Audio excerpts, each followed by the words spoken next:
Good evening, Madison. Well, this project was supposed to be done by next spring, but it looks like it will now be pushed back to fall of 2023. Now, I've been speaking to local businesses that are along the line throughout the day, and I've spoke to one in particular, Second Cycle, and they say that they're tired of waiting.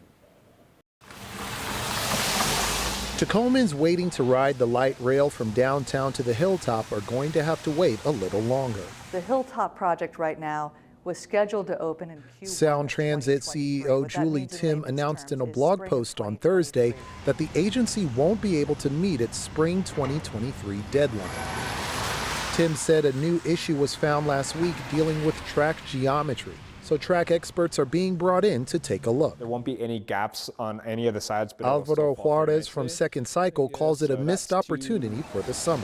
I feel like as a program manager here who has youth coming into this space, I can just see the lack of youth or a decreased number of youth accessing Second Cycle next year. So it's just a huge miss. Juarez says that he and his colleagues have tried to work around the construction as best they could, dealing with noise pollution, a lack of parking, and sometimes not even being able to get to the shop. Sometimes we can't access the front door of the space because of various street closures. So accessibility is a major issue for us. And it could be from lack of grease or over-tightening.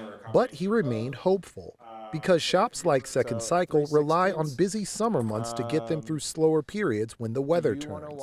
We are a bike shop in the winter. We need the revenue in the summer to be sustainable in the winter. So all of the street closures this past winter, we're seeing the effects now because we're just not doing super great. But it looks like that won't happen. And after seeing other businesses shut down, Juarez is concerned. But he's trying to stay positive because he sees the value of the light rail and hopes the bike shop can ride out this latest delay.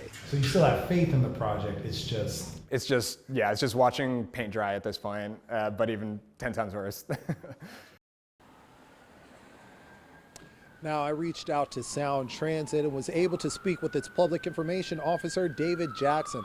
He told me that Sound Transit understands the frustration of local business owners and that this has been challenging for the entire community, but he appreciates everyone's patience. And so far, a new date has not been set for the opening, but he promises that Sound Transit is working as fast as possible to get this done. But for now, we're live in the Hilltop. Lionel Donovan, King 5 News.